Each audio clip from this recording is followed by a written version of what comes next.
Hello అండి, అందరికీ నమస్కారం. ఈరోజు బెండకాయ గ్రేవీ కర్రీ చేస్తున్నాను. ఇవ్వండి, మిక్సీ పెట్టేద్దాం.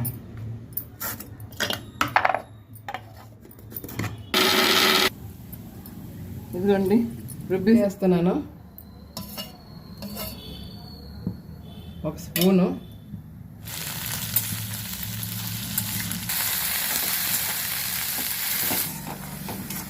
వేరే కడాయిలో పెట్టాలండి. నేను అది ఇదే కడాయిలో వేస్తాను, అందుకే కొంచెం కలరు మారింది. కారం వేసాను, ధనియాల పొడి అండి ఇది.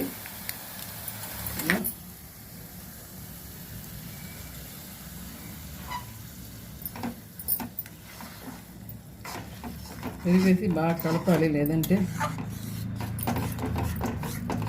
పెరుగు ఇరిగిపోద్ది. బాగా నేను ఈ చేతి వేసి చేస్తాను.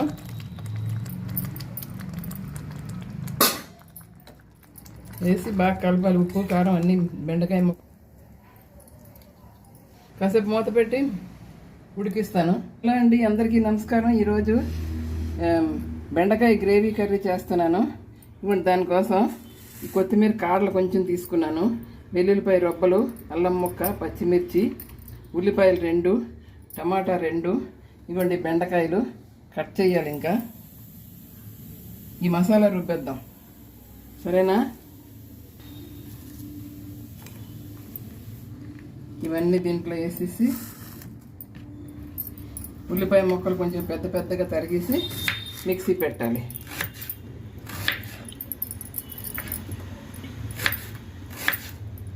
మిక్సీ పెట్టి పక్కన పెట్టుకోవాలి. ఈ తర్వాత టమాటాలు తరగాలి. తర్వాత బెండకాయలు ముందే తరిగి పెట్టుకోలేదు, అందుకు తర్వాత తరుగుతాను. ఈ మిక్సీ పెట్టేద్దాం.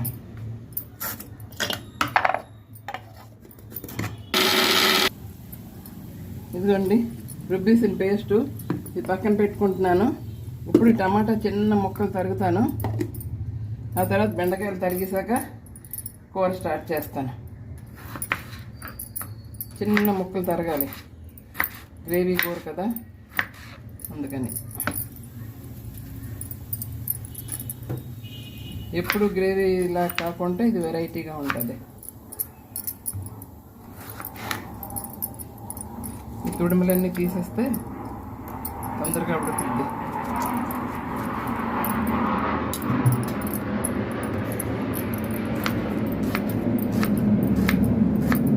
ఇదిగోండి, బెండకాయలు చిన్న ముక్కలు కాకుండా ఇలా తరగాలి. ఒక బెండకాయ 3 ముక్కలు, అంటే పులుసు ముక్కలు కాదు ఇవి, ఇగురు కూర. ఇలాగా చూసారా, ఈ విధంగా తరగాలి.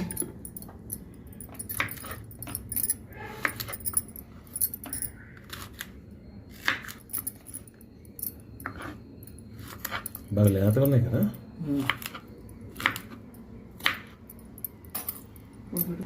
స్టవ్ అంటిస్తున్నానండి. స్టవ్ అంటించి కడాయి పెట్టాను. కొంచెం వేడెక్కాక ఆయిల్ పోస్తాను. కొద్దిగా ఆయిల్ వేస్తున్నాను, ఒక స్పూను. ఇప్పుడు ఈ బెండకాయ ముక్కల్ని ఈ ఆయిల్లో వేసి కొంచెం వేయించాలి. ఇదిగోండి,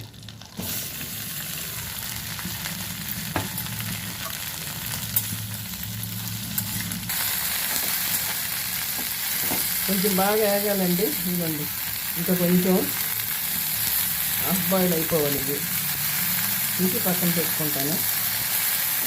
తర్వాత మిగతా ప్రాసెస్.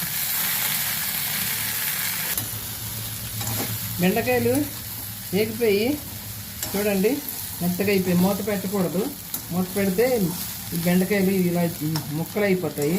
అందుకని మూత పెట్టుకుంటానే వేయించాలి. తీసేస్తున్నాను బెండకాయ ముక్కలు.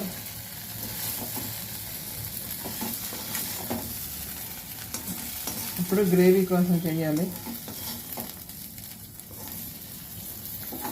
ఇదే కడాయిలో ఆయిల్ పోసి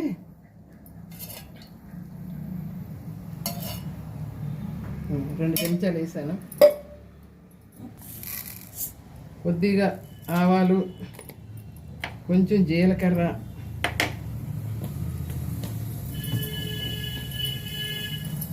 ఈ ఉల్లిపాయ పేస్ట్ ఇందులో వేసేస్తున్నాను.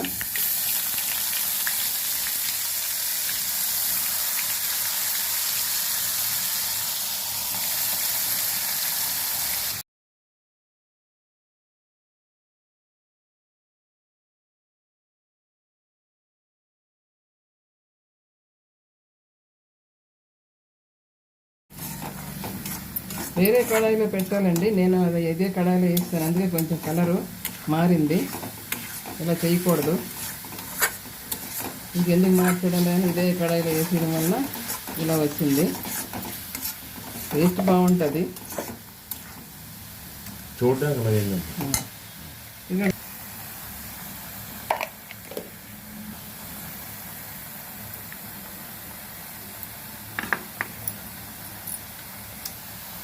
కారం వేసాను, ధనియాల పొడి అండి ఇది గరం మసాలా,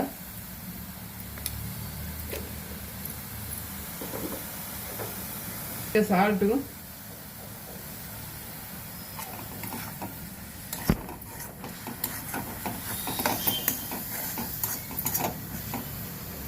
కొంచెం పైకి వచ్చేంత వరకు మసాలా వేగాలి.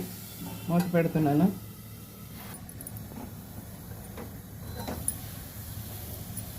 చూడండి, మసాలా కడాయిని వదిలేసింది, మసాలా ఎగిపోయినట్లే. ఇలా వేగాలన్నమాట. వేసుకుందాం. పెద్ద సైజు టమాటా కట్ చేసి పెట్టుకున్నాను.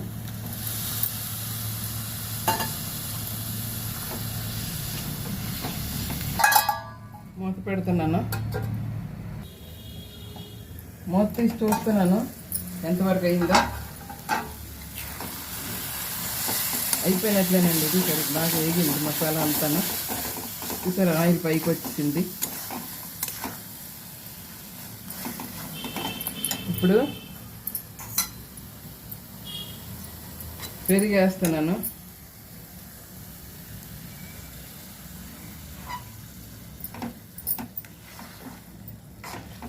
పెరిగేసి బాగా కలపాలి, లేదంటే పెరుగు ఇరిగిపోద్ది.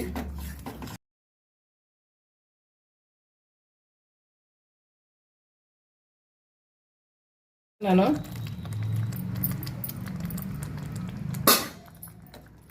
వేసి బాగా కలపాలి. ఉప్పు కారం అన్నీ బెండకాయ ముక్కలకు పట్టాలి. నేను బాగా కలిపేసి కొంచెం వాటర్ వేయాలి. అదండి, వాటర్ వేస్తున్నాను.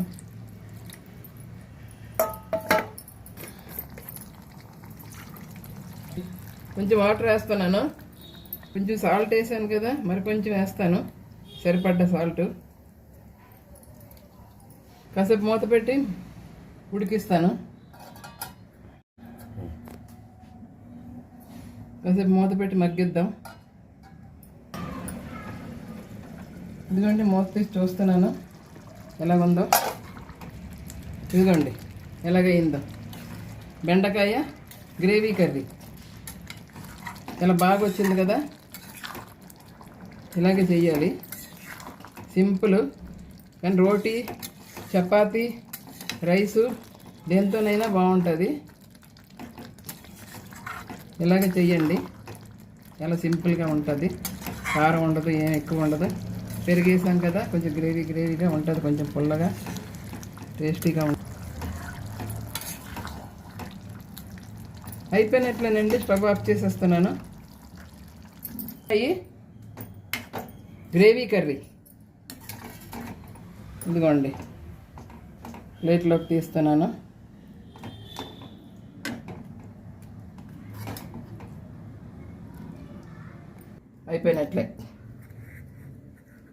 అయిపోయిందండి బెండకాయ గ్రేవీ కర్రీ. లైక్, షేర్ చేయండి, సబ్స్క్రైబ్ చేయడం మాత్రం మర్చిపోకండి. Bhagirathi real vlog.